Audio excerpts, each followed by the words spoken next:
The rain had started just as Ethan Parker stepped out of the cafe, droplets tracing silent trails down his neatly pressed shirt. The city lights shimmered against the wet pavement. Cars hissed past and laughter spilled from nearby bars. But inside he felt utterly alone. He'd been sitting at that small corner table for almost 2 hours, a bouquet of lilies wilting beside his untouched cup of coffee. His blind date was supposed to meet him at 7. It was now past 9. Every time the door chimed, hope fluttered briefly in his chest, only to die again when someone else walked in. A couple holding hands, a group of friends. Never her. He'd even begun to wonder if it was a cruel prank. After all, a man like him, a construction worker, single father and widower, wasn't exactly what people pictured when they thought of romance. Before we go deeper into Ethan's story, please don't forget to like, comment, share, and subscribe.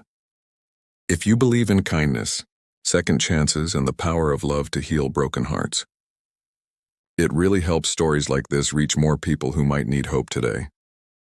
By the time Ethan left the cafe, the bouquet had become a limp mess, and his heart felt heavier than the sky above him.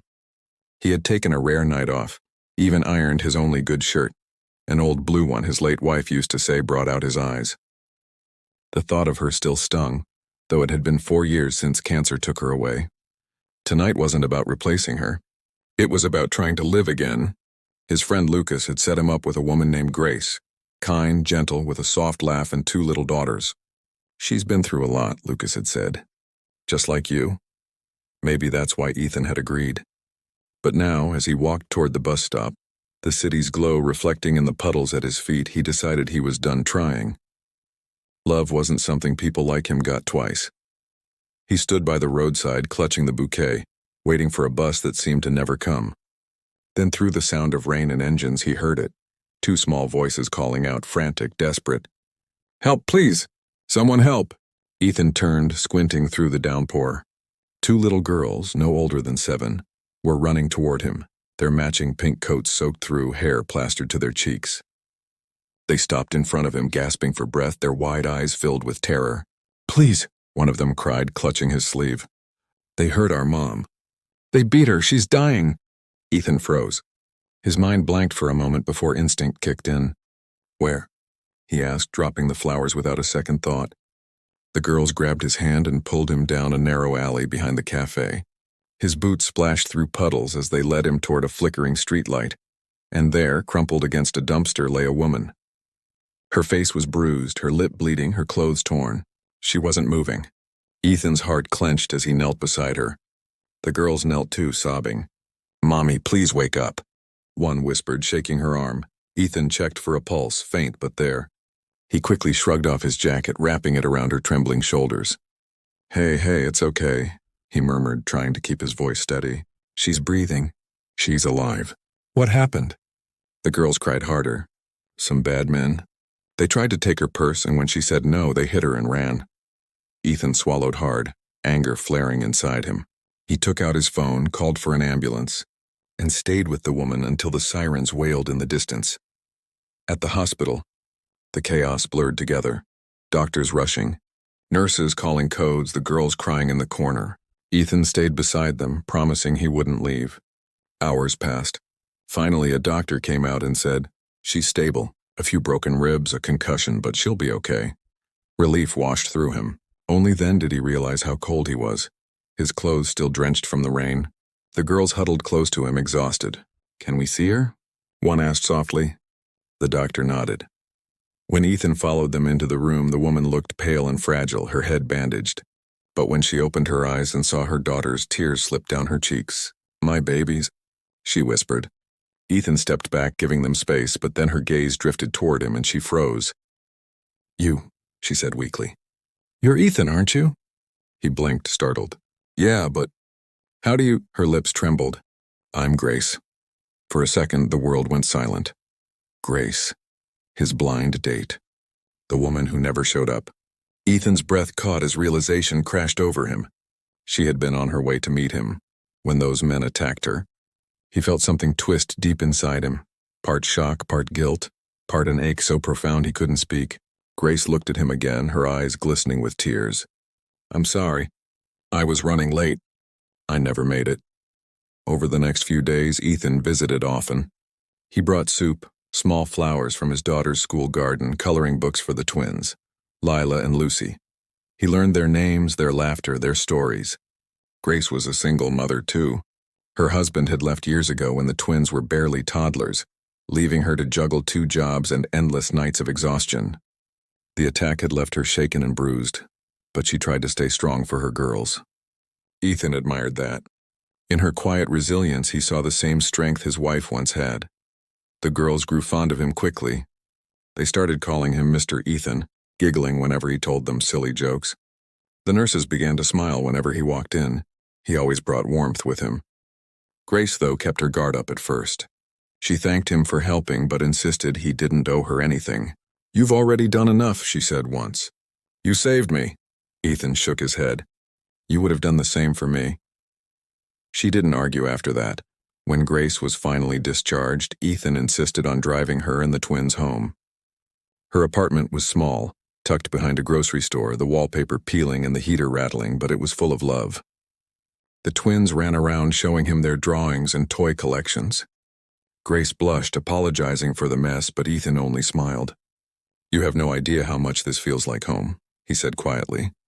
That night, when he left, Grace stood by the door, watching him disappear into the rain. For the first time in years, her heart felt something unfamiliar. Hope. Weeks passed. Ethan visited often, helping with small repairs, fixing the squeaky door, changing a flickering bulb. The twins adored him, often falling asleep in his lap during movie nights. Grace found herself laughing again, really laughing, something she hadn't done in years. One evening, as they sat together on the balcony, sipping tea while the twins slept inside, Grace finally asked, "Why did you wait for me that night?" Ethan smiled faintly. "Because I wanted to believe that maybe life still had one good surprise left for me." Grace looked down, tears glinting in her eyes. "Maybe this is it," she whispered. The days turned into months. Life wasn't easy. Grace still struggled financially, Ethan still worked long hours, but somehow they carried each other through. He started picking the twins up from school when Grace's shifts ran late. On weekends, they'd visit the park, the girls running ahead while he and Grace walked slowly behind. Sometimes their hands brushed and neither of them pulled away. Then one evening, everything changed again. Grace received a letter. Her job at the bakery was being cut. She tried to hide it, but Ethan noticed the worry lines deepening on her face. He offered to help, but she shook her head. "You've done enough, Ethan. I can't keep leaning on you." But that night, when she thought he'd gone home, he quietly slipped an envelope under her door. Money he'd been saving for a new truck.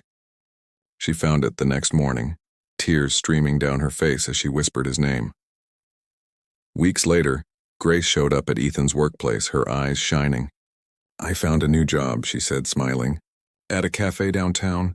Better pay, fewer hours. And it's near your site," Ethan grinned. "Guess I'll have to visit for the coffee then." But before he could say more, Lila and Lucy ran up behind her carrying a box. "We made something for you, Mr. Ethan," they said. Inside was a handmade card covered in glitter, with stick figures of the 4 of them holding hands. At the bottom, in wobbly letters, it read, "Our family." That night, Ethan sat in his truck holding the card, tears blurring his vision. He'd lost so much in his life, his wife, his dreams. But maybe, just maybe, life had found a way to fill the emptiness again. Not by replacing what was gone, but by giving him something new to protect, to love, to fight for. Months later, Grace invited him and his daughter Emma to a small dinner. She'd been practicing all week, the twins buzzing with excitement. When Ethan arrived, the table was set with candles and mismatched plates. Grace looked nervous, smoothing her hair. "I wanted to thank you," she said softly. "For everything, for saving me, for believing in me, for showing me what family really means." Ethan smiled, his eyes glistening. "You don't need to thank me, Grace, you and the girls. You gave me back my life." The twins cheered then, holding up a small box. "Mom said to give you this." Inside was a simple silver key. Grace blushed. "It's to the spare door. Just in case you ever want to come home for dinner again." Ethan looked at her for a long moment, then took her hand gently. "I think I'd like that very much." The story of Ethan and Grace wasn't about grand gestures or fairy tale endings.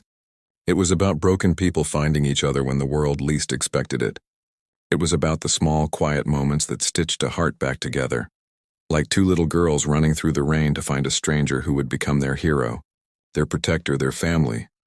If this story touched your heart, please like, share, and subscribe us to help more people believe in my love, kindness, and second chances. And before you go, tell us in the comments, what does family mean to you? Because sometimes family isn't just who you're born with, it's who finds you in the rain when you need saving most.